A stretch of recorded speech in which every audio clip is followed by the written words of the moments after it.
नमस्कार साथियों, आज इस वीडियो में हम लोग झारखंड बोर्ड का जो कक्षा 6 है विज्ञान का, तो उसका अध्याय 1 को हम लोग पढ़ने वाले हैं जिसका नाम है भोजन।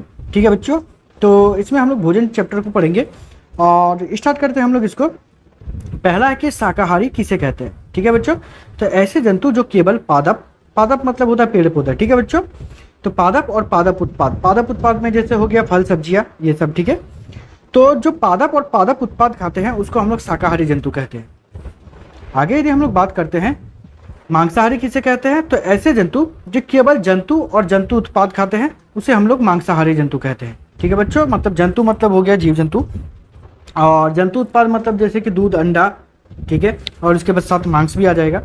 तो अब सवाल ये आता है कि सर शाकाहारी किसे कहते हैं, तो जैसे कि गाय हो गया, भैंस हो गया, बकरियाँ हो गया, ये सब जो है आप लोगों का शाकाहारी में आएगा। मांसाहारी में जो मांस खाते हैं जैसे शेर हो गया, उसके बाद फिर बाघ हो गया। ठीक है, ये सब जो है आपका मांसाहारी में आएगा। ठीक है, आगे यदि हम लोग बात करते हैं सर्वाहारी पर, तो सर्वाहारी किसको कहा जाता है, तो ऐसे जंतु जो पादप और पादप उत्पादन के साथ साथ जंतु और जंतु उत्पादन भी खाते हैं, या जंतु और जंतु उत्पाद भी खाते हैं। आप उत्पादन की जगह उत्पाद भी लिख सकते हो, चलेगा, भी खाते हैं, उसे सर्वाहारी जंतु कहते हैं। जैसे कि हम मनुष्य जो है सर्वाहारी का सबसे बड़ा उदाहरण है। ठीक है बच्चों, आगे है पोषक तत्व किसे कहते हैं। ठीक है, तो पोषक तत्वों के बारे में यदि बात करते हैं तो जैसे कि भोजन में उपस्थित कार्बोहाइड्रेट, प्रोटीन, वसा, विटामिन, खनिज लवण, ये सभी जो है पोषक तत्व है। ठीक है ना, तो इन सभी को इसी के कारण पोषक तत्व कहा जाता है। आगे यदि हम लोग बात करते हैं कि एक सवाल पर जैसे कि है किसी खाद्य पदार्थ में कार्बोहाइड्रेट है, इसका परीक्षण हम किस प्रकार करेंगे। जैसे किसी खाद्य पदार्थ में, किसी भोजन में जो है कार्बोहाइड्रेट है, इसका यदि हमको परीक्षण करना है, इसका यदि जांच करना है, तो आखिर हम लोग किस प्रकार से इसका जांच कर सकते हैं। ठीक है, चलिए इसका आंसर पर बात करते हैं। तो जैसे कि जिस खाद्य पदार्थ की जांच करनी है उसकी थोड़ी मात्रा लेंगे, मतलब जिसका भी हम लोगों को जांच करना है उसका थोड़ा बहुत मात्रा को लेना है, और उसमें 2 बूंद तनु आयोडीन विलयन डालेंगे। तनु मतलब होता है पतला, तो तनु आयोडीन का विलयन को डालेंगे। और अगर खाद्य पदार्थ का रंग नीला या तो फिर काला हो जाता है, खाद्य पदार्थ का रंग क्या हो जाता है, नीला या काला हो जाता है, तो उसमें कार्बोहाइड्रेट मौजूद है। ठीक है बच्चों, और अगर ऐसा नहीं होता है तो हम लोग कहेंगे कि इसमें स्टार्च नहीं है, मतलब इसमें मंड नहीं है, या फिर कह सकते हैं उसमें कार्बोहाइड्रेट नहीं है। ठीक है बच्चों, यदि हम लोग क्वेश्चन नंबर 6 पर बात करते हैं। ठीक है बच्चों, तो क्वेश्चन नंबर 6 हम लोगों से पूछा जा रहा है कि किसी खाद्य पदार्थ में प्रोटीन है। ठीक है, किसी खाद्य पदार्थ में प्रोटीन है, इसका परीक्षण हम किस प्रकार करेंगे। मतलब प्रोटीन है किसी में, तो इसका हम लोग को परीक्षण कैसे करना है या जांच कैसे करना है। तो जैसे कि यदि हम लोग बात करते हैं इस पे कि खाद्य पदार्थ का थोड़ा सा पेस्ट या चूर्ण लेंगे। पेस्ट मतलब होता है कि उसको पीस लेना। ठीक है, पीसने के बाद उसको ले सकते हैं, या चूर्ण कर लेंगे, मतलब छोटे छोटे भाग में तोड़ लेंगे, और उससे एक परखनली, जिसको अंग्रेजी में टेस्ट ट्यूब के नाम से जाना जाता है, तो एक परखनली लेंगे और उसमें डालेंगे और 10 से 15 बूंद पानी मिलाएंगे। उस पर 10 से 15 बूंद पानी मिलाने के बाद क्या करेंगे, अब उसमें 2 बूंद कॉपर सल्फेट का घोल और 10 बूंद कास्टिक सोडा का घोल डालेंगे। ठीक है, 10 बूंद क्या करेंगे, कास्टिक सोडा का घोल डालेंगे, और उसके बाद फिर 2 बूंद उसमें कॉपर सल्फेट का घोल मिला देंगे और उसको अच्छी तरह से हिलाएंगे। अगर क्या होता है कि घोल का रंग बैंगनी या तो फिर जामुनी रंग का हो जाता है, तो उसमें प्रोटीन है। ठीक है बच्चों, मतलब जो बैंगनी रंग या जामुनी रंग जो है उसमें कॉपर सल्फेट का उपस्थिति को दर्शाता है। ठीक है, अगला क्वेश्चन है कि किसी खाद्य पदार्थ में वसा है, हम इसका परीक्षण किस प्रकार करेंगे। मतलब कोई खाद्य पदार्थ है उसमें वसा है, तो ये हम लोग कैसे पता करेंगे या किस प्रकार से उसका जांच करेंगे। तो देखिए, यदि इसका आंसर पर बात करते हैं तो खाद्य पदार्थ का थोड़ा सा टुकड़ा सफेद कागज पर रखेंगे। खाद्य पदार्थ का थोड़ा सा टुकड़ा लेना है और उसको सफेद कागज पर रख लेना है, और उसे कागज में अच्छी तरह से लपेट करके उसको दबाएंगे अच्छे से, या तो फिर उसको कूटेंगे। तो दबाने से या कूटने से क्या होगा कि अगर उसमें तेल जैसा पारदर्शी या धब्बा दिखाई देने लगता है, ठीक है, मतलब तेल जैसा पदार्थ हम लोगों को उसमें दिखाई देने लगता है, तो उसमें इसका मतलब वसा है। ठीक है बच्चों, और यदि नहीं दिखाई देता है तो सिंपल सी बात है, उसमें वसा नहीं होगा। ठीक है ना, चलिए क्वेश्चन नंबर 8 पर बात करते हैं। तो जिसमें पूछा जा रहा है कि 5 ऐसे खाद्य पदार्थ का नाम बताइए जिसमें कार्बोहाइड्रेट प्रचुर मात्रा में होती है। मतलब आप लोगों को जो है कुल मिलाकर के 5 ऐसे खाद्य पदार्थ का नाम बताना है, ऐसा भोजन का नाम बताना है जिसमें क्या होना चाहिए, कार्बोहाइड्रेट जो है प्रचुर मात्रा में होना चाहिए, कहने का मतलब बहुत अधिक मात्रा में होना चाहिए। तो पहला है शकरकंद, जिसको मीठा आलू के नाम से भी जाना जाता है। उसके बाद है ओट्स, जिसको जय के नाम से जाना जाता है। फिर हो गया केला, उसके बाद चावल, आलू। इन सभी में जो है इन सभी खाद्य पदार्थ में जो है कार्बोहाइड्रेट बहुत ज़्यादा मात्रा में पाया जाता है। ठीक है बच्चों, चलिए क्वेश्चन नंबर 10 पर बात करते हैं। क्वेश्चन नंबर 10 हम लोगों से पूछा जा रहा है, सॉरी क्वेश्चन नंबर 9 हम लोगों से पूछा जा रहा है कि 5 ऐसे खाद्य पदार्थों का नाम बताइए जिसमें प्रोटीन प्रचुर मात्रा में पाई जाती है, मतलब प्रोटीन जो है वो बहुत ज़्यादा मात्रा में होती है। तो देखिए पहला हो जाएगा आपका अंडा, फिर हो जाएगा चिकन, फिर होगा दाल, दाल में मसूर दाल और मूंग दाल, इसमें जो है प्रोटीन बहुत ज़्यादा मात्रा में होता है। फिर हो गया सोयाबीन और उसके बाद पनीर। सिर्फ 5 ही नहीं और भी बहुत सारे हैं, लेकिन क्वेश्चन में हम लोगों को 5 बोला गया है, इसी के कारण हम लोग सिर्फ और सिर्फ 5 को ही लिख रहे हैं। ठीक है बच्चों, चलिए क्वेश्चन नंबर 10 पर बात करते हैं। और क्वेश्चन नंबर 10 हम लोगों का है कि 5 ऐसे खाद्य पदार्थ का नाम बताइए जिसमें वसा प्रचुर मात्रा में होती है, मतलब वसा जो है जिसमें ज़्यादा पाई जाती है, ऐसे आप लोगों को 5 खाद्य पदार्थ का नाम बताने बोला है। जैसे मक्खन हो गया, पनीर हो गया, अंडा हो गया, जैतून और जैतून का तेल, ये दोनों हो जाएगा। ठीक है, उसके बाद फिर तेल हो गया, ठीक है, ये जैतून का तेल में ही आ जाएगा तेल। उसके बाद फैटी मछली, फैटी मछली मतलब जिसमें वसा ज़्यादा मात्रा में होता है, जैसे कि सैल्मन मछली हो गया और मैकेरल मछली हो गया। ठीक है बच्चों, तो ये सब कुछ ऐसे खाद्य पदार्थ है जिसमें जो है वसा बहुत ज़्यादा मात्रा में पाया जाता है। ठीक है, आगे यदि हम लोग बात करें क्वेश्चन नंबर 11 पर, जिसमें पूछा जाए कि 5 ऐसे खाद्य पदार्थों का नाम बताइए जिसमें विटामिन प्रचुर मात्रा में पाया जाता है, मतलब जिसमें विटामिन जो है वो बहुत ज़्यादा मात्रा में पाया जाता है। जैसे संतरा हो गया, पालक हो गया, बादाम हो गया, अंडा हो गया, सैल्मन मछली हो गया, इन सभी में जो है आप लोगों का विटामिन बहुत ज़्यादा मात्रा में पाई जाती है। ठीक है बच्चों, क्वेश्चन नंबर 12 पर बात करते हैं, जिसमें पूछा जा रहा है कि विटामिन ए की कमी से कौन सा रोग होता है। तो विटामिन ए की कमी से जो है दृष्टिहीनता या तो फिर रौतंधी नामक जो है रोग हो जाती है। ठीक है बच्चों, क्वेश्चन नंबर 13 पर बात करते हैं कि विटामिन B1 की कमी से कौन सा रोग होता है।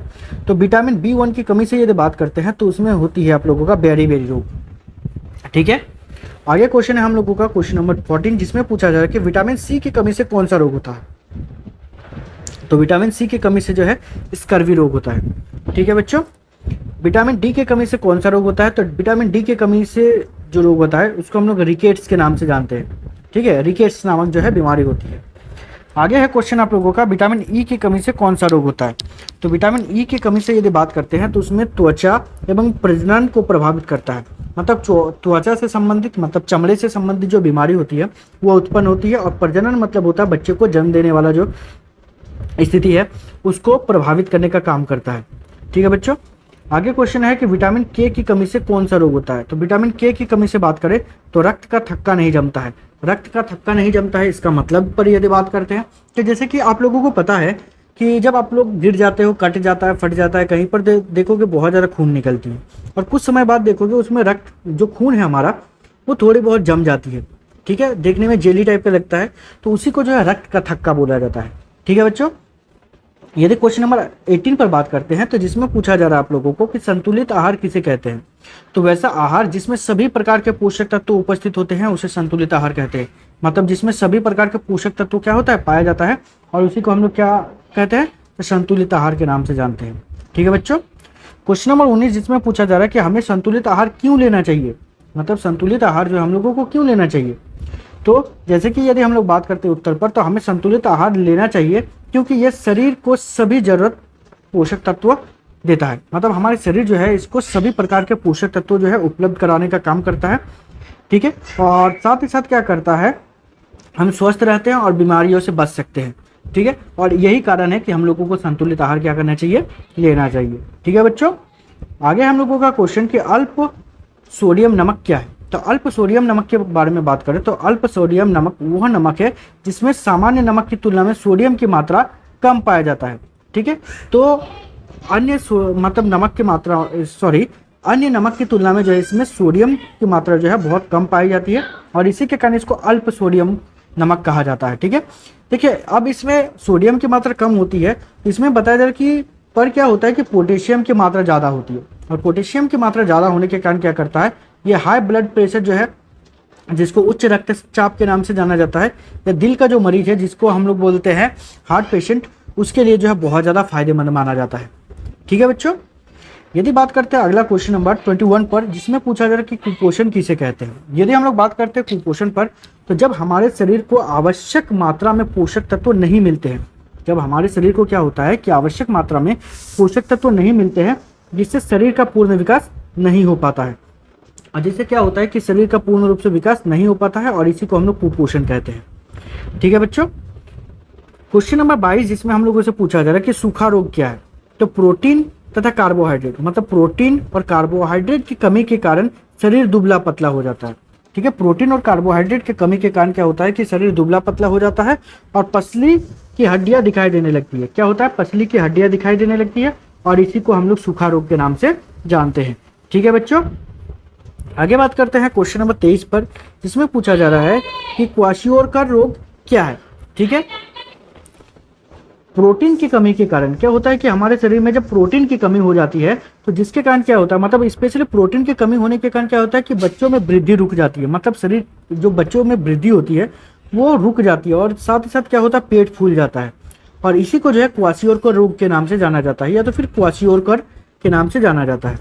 ठीक है बच्चों, यदि हम लोग बात करते हैं नेक्स्ट क्वेश्चन पर, तो जिसमें हम लोगों से पूछा जा रहा है कि रौतोंधिक रोग क्या है। आखिर रौतोंधिक रोग में होता क्या है, तो विटामिन ए की कमी से रात में कम दिखाई देने लगता है, इससे रौतोंधिक रोग कहते हैं। मतलब विटामिन ए की कमी होने के कारण क्या होता है कि रात में जो है कम दिखाई देने लगता है। ठीक है बच्चों, और इसी को जो हम लोग रौतोंधिक कहते हैं। ठीक है, आगे क्वेश्चन है आप लोगों का कि घेंगा रोग क्या है। तो आयोडीन की कमी के कारण, किसकी कमी से, आयोडीन की कमी से क्या होता है कि गले की ग्रंथि फूल जाती है और इसी को हम लोग घेंगा रोग कहते हैं। ठीक है बच्चों, मतलब इसमें क्या होता है कि गले की ग्रंथि फूल जाती है और इसी को घेंगा रोग के नाम से जाना जाता है। ठीक है बच्चों, आगे यदि बात करते हैं तो क्वेश्चन है हम लोगों का एनीमिया रोग क्या है।